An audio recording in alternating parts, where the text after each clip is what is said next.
ಎಲ್ಲರಿಗೂ ನಮಸ್ಕಾರ. ಸೊ ಇವತ್ತು ಕಮೆಂಟ್ಸ್ ಮಾಡಿದ್ರೆ ಏನ್ ಸರ್ ಯಾವ ಒಂದು ಫಾರ್ಮಿಂಗ್ ಅನ್ನ ಆಯ್ಕೆ ಮಾಡ್ಕೊಂಡ್ರೆ ಏನ್ ಲಾಭ ಏನ್ ನಷ್ಟ ಇದೆ ಅಂತ.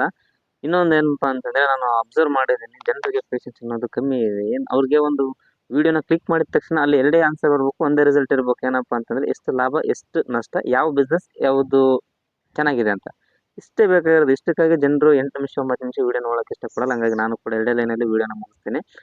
ಕೊನೆಯವರೆಗೂ ನೋಡಿ, ಲೈಕ್ ಮಾಡಿ, ಶೇರ್ ಮಾಡಿ, ಸಬ್ಸ್ಕ್ರೈಬ್ ಮಾಡಿ. ಸೊ ನಮ್ದು ಯುವ ರೈತ ಅನ್ನೋ ಚಾನಲ್ ಇದೆ. ಸೊ ಅದೇ ರೀತಿಯಾಗಿ ನಮ್ದು ಕೂಡ ಒಂದು ಟೆಕ್ ಫಾರ್ಮಿಂಗ್ ಕೂಡ ನಾವು ಓಪನ್ ಮಾಡಿದ್ದೀವಿ. ಏನಪ್ಪಾ ಅಂತಂದ್ರೆ ಇವಾಗ ಟಗರು ಸಾಕಾಣಿಕೆ, ಕುರಿ ಸಾಕಾಣಿಕೆ, ಆಡು ಸಾಕಾಣಿಕೆ, ಅದಾದ್ಮೇಲೆ ಓತ ಸಾಕಾಣಿಕೆ. ಸೊ 4 ಆಪ್ಷನ್ಸ್ ಕೊಡ್ತೀವಿ ಇಲ್ಲಿ.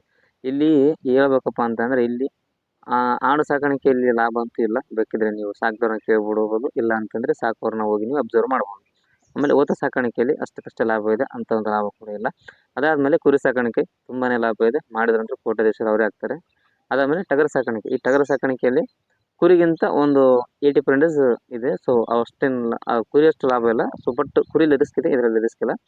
ಇನ್ನೊಂದೇನಪ್ಪ ಅಂತಂದ್ರೆ ಆಲ್ಮೋಸ್ಟ್ ಎಲ್ಲ ಒಂದು ಯುವ ಜನತೆ ಇದೆ, ಎಲ್ಲ ಒಂದು ಎಜುಕೇಶನ್ ಪರ್ಸನ್ಸ್ ಏನಿದಾರಲ್ಲ ಮತ್ತು ಎಜುಕೇಟೆಡ್ ಪೀಪಲ್ಸ್ ಏನಿದಾರಲ್ಲ ಇವರೆಲ್ಲ ಈಗ ಚಾಯ್ಸ್ ಮಾಡ್ಕೊಳ್ತಿರೋದು ಟಗರು ಸಾಕಾಣಿಕೆ. ಈಗ ಉದ್ಯಮದಾರ ಆಗಿರ್ಬೋದು, ಸೊ ಇವಾಗ ತಾನೇ ಗ್ರಾಜುಯೇಟ್ ಮುಗಿಸಿ ಯೂನಿವರ್ಸಿಟಿಯಿಂದ ಔಟ್ ಆಗಿ ಬಂದರು ಆಗಿರ್ಬೋದು. ಸೊ ಯಾರೇ ಆಗಿರ್ಲಿ ಕೂಡ ಅವರು ಚಾಯ್ಸ್ ಮಾಡ್ಕೊಳ್ತಿರೋದು ಒಂದು ಟಗರು ಸಾಕಾಣಿಕೆನ ಚಾಯ್ಸ್ ಮಾಡ್ಕೊಳ್ತಿದ್ದಾರೆ. ಯಾಕಪ್ಪ ಅಂತಂದ್ರೆ ಅಲ್ಲಿ ಕೂಡ ಅವ್ರಿಗೆ ಇಂಟರೆಸ್ಟ್ ಇದೆ. ಸೊ ಹೊಸದಾಗಿ ಏನು ವಿಡಿಯೋನ ನೋಡ್ತಾ ಇದ್ದಾರೆ, ಸೊ ಅವರು ಕೊನೆಯವರೆಗೂ ನೋಡಿ. ಯಾಕಪ್ಪ ಅಂತಂದ್ರೆ ನಿಮಗೆ ಎಲ್ಲದ ರೀತಿಯಿಂದ ಕೂಡ ಮಾಹಿತಿಯನ್ನು ಇಲ್ಲಿ ಕೊಡುತ್ತೆ. ಸೊ ಅದಾದ್ಮೇಲೆ ಕಾಮೆಂಟ್ ಬಾಕ್ಸಲ್ಲಿ ಕೂಡ ಸೊ ಕೆಳಗಡೆ ನಮ್ಮ ನಂಬರ್ ಕೂಡ ಹಾಕಿ ನೀವೇನು ಬೇಕಾದರೂ ಕೂಡ ಕಾಲ್ ಮಾಡಿ ಕೇಳ್ಕೊಬೋದು. ಸೊ ಏನು ಡೌಟ್ ಇಲ್ಲ.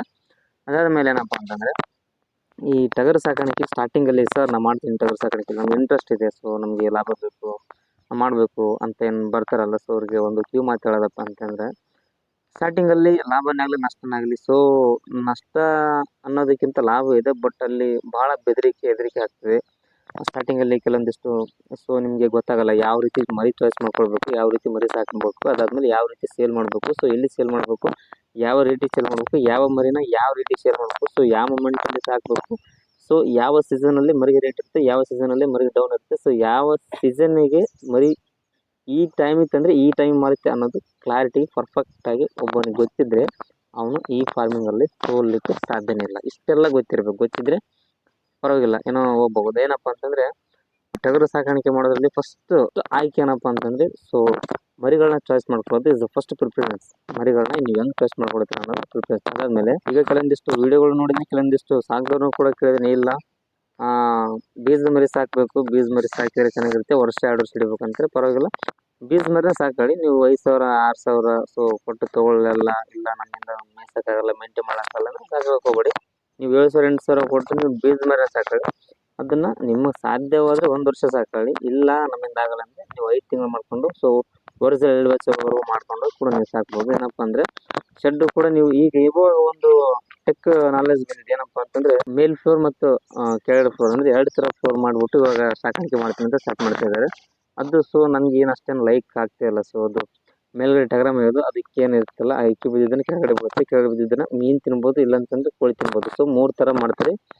ಕೆಲವೊಂತಂದ್ರೆ 2 ಫ್ಲೋರ್ ಮಾಡ್ತಾರೆ, ಅದು ಲೈಕ್ ಆಗಲ್ಲ. ಸೊ ಏನಪ್ಪ ಅಂತಂದರೆ ಮೇಲ್ಗಡೆ ಇಕ್ಕಿ ಹಾಕಿದ್ದನ್ನು ಕೋಳಿ ತಿನ್ನಲ್ಲ, ಕೋಳಿ ಹಂಗೆ ಬಿಟ್ಬಿಡುತ್ತೆ. ನೀವು ವಾಪಸ್ಸಾಗಿ ಮೆಕ್ಕೆಜೋಳ ಆಗಿರ್ಬೋದು ಮತ್ತು ತೌಡಾಗಿರ್ಬೋದು ಇದಕ್ಕೇನು ಹಾಕಿದ್ರೆ ಕೋಳಿ ತಿನ್ನುತ್ತೆ. ಅದೇ ಇಕ್ಕಿನ ತಿಂದರೆ ಮುಗೀತು, ವಾರದಲ್ಲಿ ಸತ್ತೋಗ್ಬಿಡುತ್ತೆ. ಆಲ್ಮೋಸ್ಟ್ ಅಲ್ಲಿ ಈ ಥಿಯರಿ ಯೂಸ್ ಮಾಡಿ ಏನು ಫಾರ್ಮಿಂಗ್ ಮಾಡಿದಾರಲ್ಲ, ಆಲ್ಮೋಸ್ಟ್ ಅಲ್ಲಿ ಟಗರು ಸಾಕಾಣಿಕೆ ಮೇಲಿಂದ ಸಾಕಿದ್ರಲ್ಲ ಅದೇನು ವರ್ಕೌಟ್ ಆಗಿರ್ಬೋದು. ಬಟ್ ಕೆಳಗಡೆ ಕೋಳಿ ಸಾಕಿದ್ರಲ್ಲ ಅದು ಫೇಲ್ ಆಗಿದೆ. ನೀವು ಬೇಕಿದ್ರೆ ನಾನು ಹೇಳೋದು ಸುಳ್ಳು ಅನಿಸಿದ್ರೆ ನೀವು ಬೇಕಾದ್ರೆ ಫಾರ್ಮಿಂಗ್ ವಿಸಿಟ್ ಕೊಟ್ಟು ಬೇಕಾದ್ರೆ ನೋಡ್ಕೊಳ್ಳಿ, ಇಲ್ಲ ಏನು ಸುಳ್ಳು ಹೇಳ್ತಿದಾರೆ ಏನು ಸತ್ಯ ಹೇಳ್ತಿದಾರೆ ಅಂತ ನಿಮಗೆ ಗೊತ್ತಾಗುತ್ತೆ. ಕೋಳಿ ಸಾಕಾಣಿಕೆ ಮತ್ತು ಟಗರು ಸಾಕಾಣಿಕೆ ಅನ್ನೋದು ಇದೆಯಲ್ಲ ಭಾಳ ಡಿಫ್ರೆನ್ಸ್ ಆಗಿದೆ. ಅದಕ್ಕೆ ಇದಕ್ಕೆ ತುಂಬ ಅಜಗಜಾಂತರ ವ್ಯತ್ಯಾಸ ಇದೆ. ಕೋಳಿ ಸಾಕಾಣಿಕೆ ಕೂಡ ಪರ್ಫೆಕ್ಟಾಗಿ ಅದಕ್ಕೆ ಮೈಂಡ್ ಕಾನ್ಸೆಪ್ಟ್ ಕೊಡಬೇಕು.